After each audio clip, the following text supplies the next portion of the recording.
Good afternoon. Welcome to Sanibel Electric's 82nd annual meeting. I am Jackie Sykes, Chairman of the Board. I now call the Sanibel Electric annual meeting to order. Before we jump into the meeting, there are a few announcements that need to be made. This meeting is being recorded and will be posted on our website for our members to view. All attendees have been placed in listen-only mode. Due to the virtual format we are using today, unfortunately, we will not be able to answer your questions live. An email address was set up for the questions to be sent in prior to the meeting. Some of those questions will be addressed toward the end of the meeting today. All questions and answers will be posted on our website next week. There will also be a few live polling questions throughout the meeting today. Those polls will pop up on your screen at the appropriate time. I will also announce when the polls will be displayed for voting. There are two handouts available in GoToWebinar today: the 2019 annual meeting minutes and the 2019 annual financial report. They can be found under the handout section, which will appear at the top or bottom of your screen on a smart device with an icon that looks like a piece of paper, and in the GoToWebinar docket under handouts if you are using a computer. From time to time, there are technical difficulties that arise during virtual meetings. In the event we experience technical difficulties, please stay on the meeting and we will resume shortly.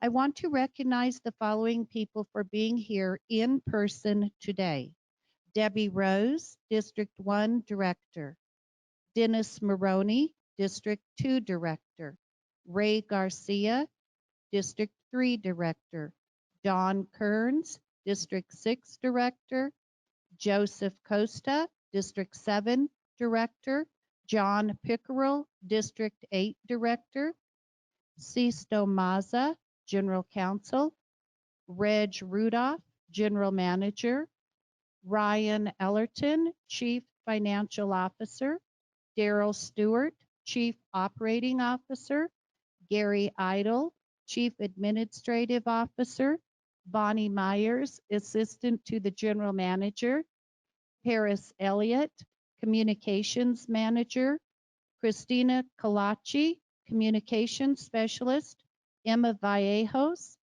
Youth Outreach Coordinator; Dalton Rudolph, Empower Intern; Naomi Simmons, Member Service and Billing Manager; Spencer Evans, Technology Special Projects Manager; Brian Galina, Technology Services Specialist.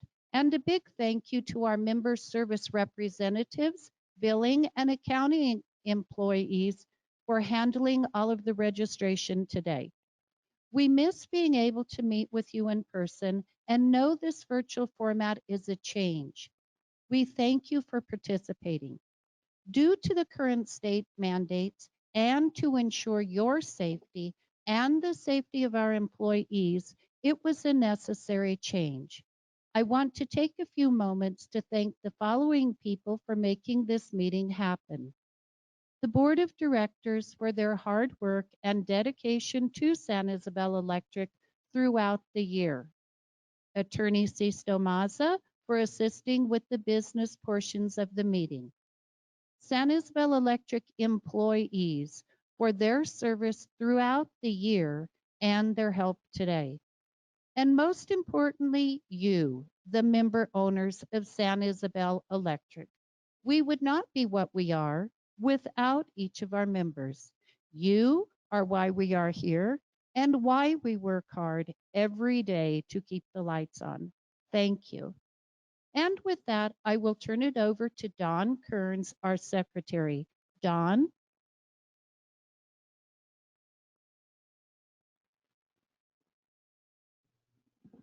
Thank you, Jackie. I too want to welcome all of the member owners to this afternoon's virtual meeting, and thank you for participating in this unique format. We hope you're all safe and doing well. I, Donald Kearns, Secretary of the Board of Directors of San Isabel Electric Association, do hereby certify that according to the registration records, there are at least 50 members present at this annual membership meeting, which meets the bylaw requirements and is in compliance with the statutes of the state of Colorado. Estimated total registered are 1,082, with an estimated total in attendance 157. I will now read the affidavit of mailing and notice. Bonnie Myers, being first duly sworn upon her oath, deposes and says that she is clerk of San Isabel Electric Association and that she mailed on August 21st, 2020 and on September 10th, 2020 to each member of record of said cooperative at the address as appears on the records of said cooperative, one copy of the printed notice of the regular meeting of the membership of San Isabel Electric Association to be held September 19th, 2020. We will now have the reading of last year's meeting minutes unless the membership would like to dispense with the reading of the minutes. Do I have a motion from a member present to dispense with the reading of the minutes? This is Debbie Rose. I would make a motion to dispense with the reading of the minutes. I have a motion, and do I have a second? Second, Dennis Maroney. Thank you. You will now see a poll on your screen to dispense with the reading of last year's minutes. Please indicate in favor if you approve to dispense with the reading of last year's minutes, or opposed if you would like me to read last year's minutes. I will wait for a moment to allow members to vote.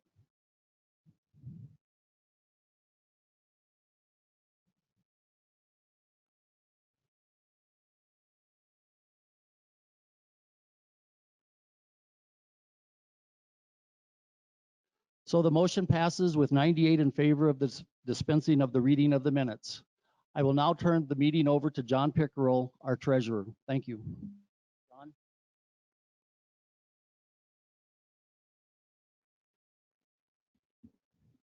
Thank you, Don.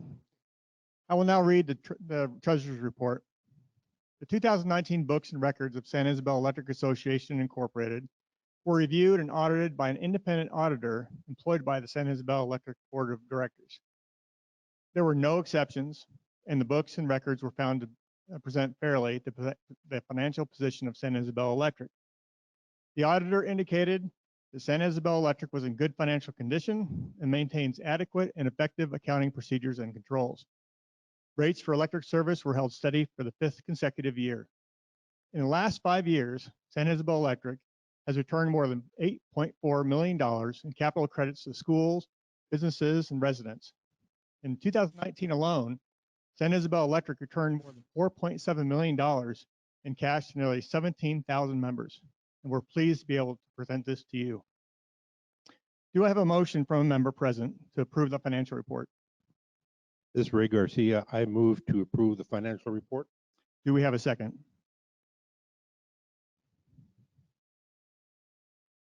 We have a motion and a second. You will now see a poll on your screen to approve the financial report. Please indicate in favor if you approve the financial report, or opposed if you do not approve the financial report. And I will wait for a moment while members vote.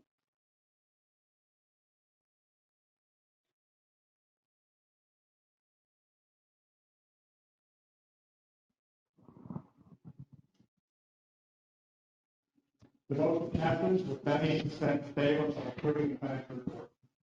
I will now turn the meeting over to Sisto Maza, General Counsel. Sisto?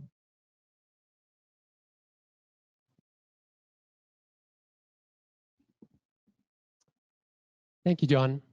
Good afternoon, ladies and gentlemen. I'd like to welcome you to the annual meeting of the members of San Isabel Electric. The format of this meeting is different from our annual meetings in the past. We are hopeful that once the health crisis is resolved, that we will be able to return to our in-person annual meeting. Every year at the annual meeting, directors are elected by the membership. San Isabel Electric currently has a 7-member board, with each director serving for a term of 3 years.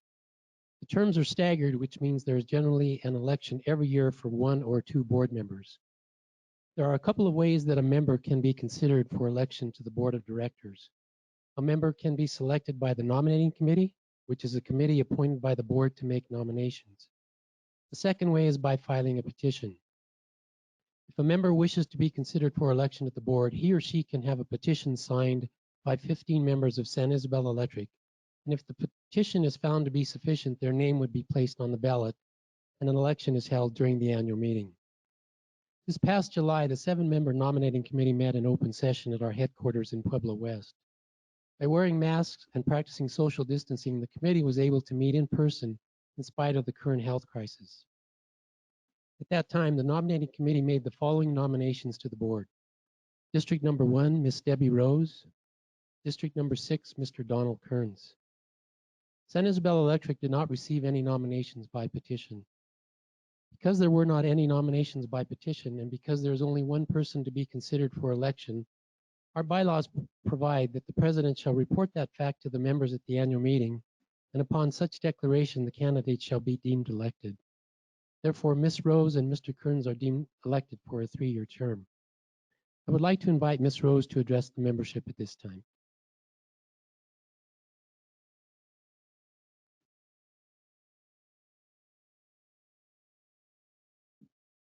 I am very honored to be here today as your representative to San Isabel Electric Association. Over the past several years, I have served on the board with a focus on keeping your rates stable and your power on. In fact, the rates have remained the same during the past 6 years and improvements to the system have been made. One such improvement that occurred recently was adding a second substation that serves the Beulah community to ensure a power supply is always in place. The plans for the future consist of how to keep rates affordable while moving to more renewable power sources. An immediate focus is on keeping everyone safe during the COVID virus time. From staff members to you, our member owners, we are using technology to connect effectively and protecting your well-being.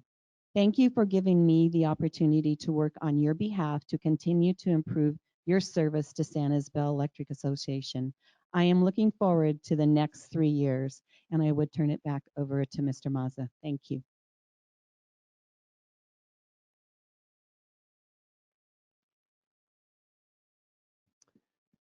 Thank you, Ms. Rose, and congratulations on being reelected.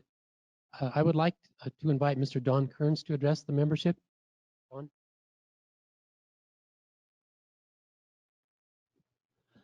Thank you, Sisto. Good afternoon, everybody. These are certainly strange times we find ourselves in. Who would have guessed a year ago that we would be forced to have a virtual annual meeting, but yet here we are. And I wish to thank all of you who registered and are participating in our annual meeting. The electric utility business now finds itself in a transformative phase as more and more renewable projects will be coming online in the near future. We plan to have 50% of our power supply needs delivered by renewable resources by 2024 and 75 to 80% by 2030. As you can see, we have many challenges before us. I would also like to take this opportunity to thank the membership of District 6 for their continued support. I have found that being a director for San Isabel Electric is challenging, yet a very rewarding endeavor, and I appreciate you allowing me to continue to serve in this capacity. Thank you.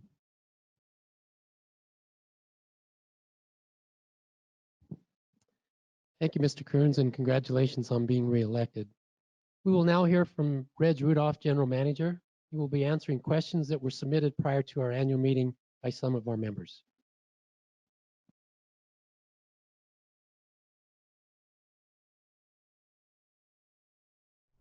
Welcome to this year's virtual annual meeting. I'd like to thank you for taking time out of your schedule to participate. COVID-19 has had an impact on everyone's lives, and I hope you are safe and healthy. We wanted to take some time during the annual meeting agenda to answer member-submitted questions. Unfortunately, we can't do a live question and answer period, so this is hopefully the next best alternative.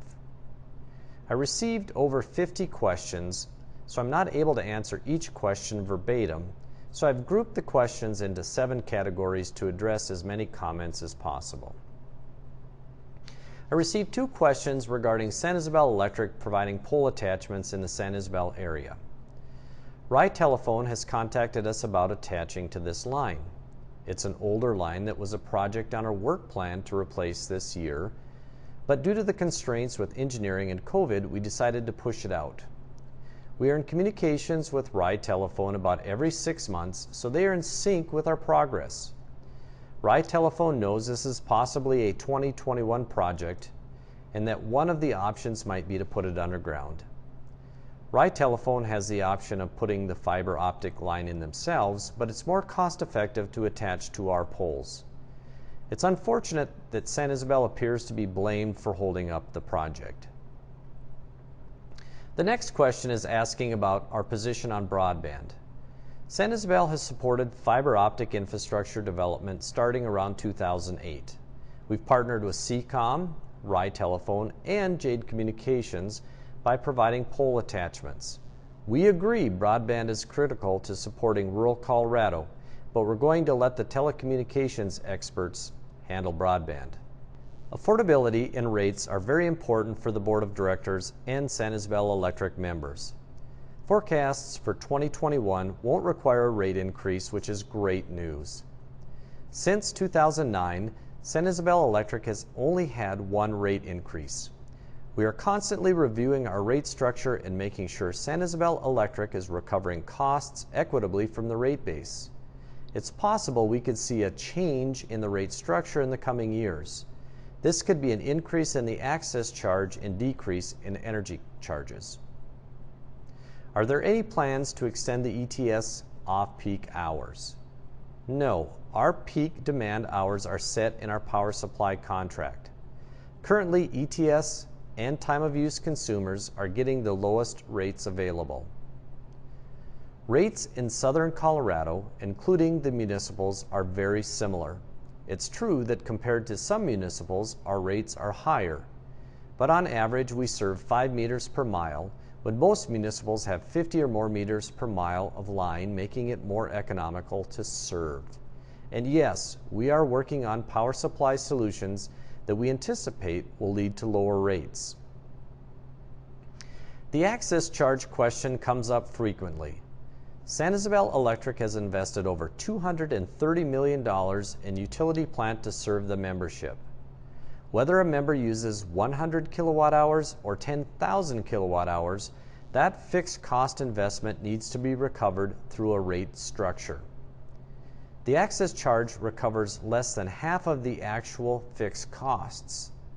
Every utility, water, sewer, natural gas, and telephone service has some form of access fee to cover the infrastructure investment.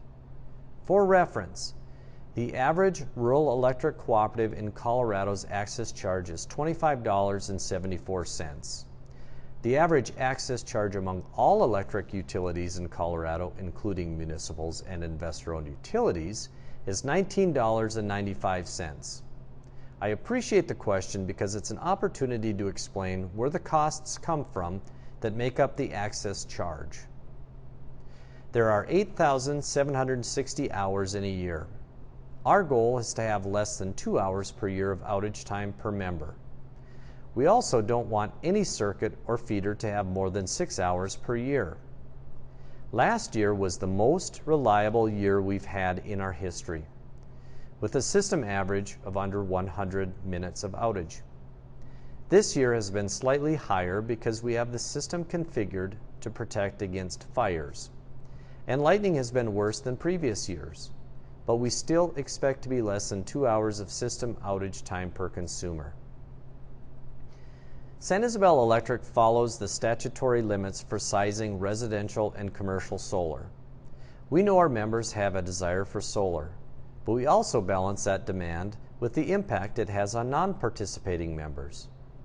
Oversizing solar shifts cost to non-solar members, so San Isabel has a responsibility to make sure that every member receives a fair and equitable rate structure. Regarding our position on solar, we encourage our members to get multiple bids from local vendors. We offer a solar solution through our Empower division, where we work with a local contractor, Steel City Solar, to provide turnkey solutions and financing. Please contact the Empower team at 647-6250 if you're interested in solar. Electric vehicle charging infrastructure is critical, and San Isabel Electric is leading the effort in southern Colorado. There is a level 2 station at 625 Polk Avenue in Walsenburg. It is the only charging station currently operating in Warfano County. But our staff is working on several other locations in the county. Data currently shows only 6 registered EVs in Warfano County, so new cars will drive that infrastructure investment. This meeting is being recorded and will be posted on our website next week at SIEA.com, as well as the questions and answers. Several years ago, San Isabel migrated to installing meters on pedestals next to the transformers instead of on the home. This was driven by challenges that most members don't consider. First, when a builder or member requests service for new construction, our crews can now install the permanent service when connecting to the transformer that is typically already in place. This requires one trip and permanent service is then available. Secondly, we were finding that builders were installing service under our line extension policy, and then when a new member purchased the house, they found they had a bill with San Isabel Electric that they didn't expect. Finally, having the meter on a pedestal in the right-of-way keeps San Isabel Electric's infrastructure out of your yard, so we never have to tear up the landscaping or concrete to repair a secondary wire. I fully understand that members don't like the ugly transformers and meters in front of their houses, but the right-of-way easements were set and established, specifically in Pueblo West, and that's where our equipment has to be set. Will the Board of Directors and Executive Management consider term limits? Well, you've asked the question, so it will be considered. San Isabel is a member owner of Tri-State G&T, and that's where we get our power from. Tri-State has been in the news a lot, especially with members leaving or wanting to leave. San Isabel is currently taking leadership with Tri-State to create solutions that lead to lower costs. I'm very confident that our position and Tri-State's willingness to consider alternatives will lead to lower power costs in the near future from Tri-State. Well, that does it for me, but before we return to the business meeting agenda, on behalf of all the outstanding employees of San Isabel Electric, I would like to thank you, the member, for the opportunity and privilege to serve you. Thank you for all the positive comments submitted. It's very much appreciated. There are many days that are challenging, but I know each employee appreciates the opportunity to serve you and the communities that we live in. I'll turn it back to the chair.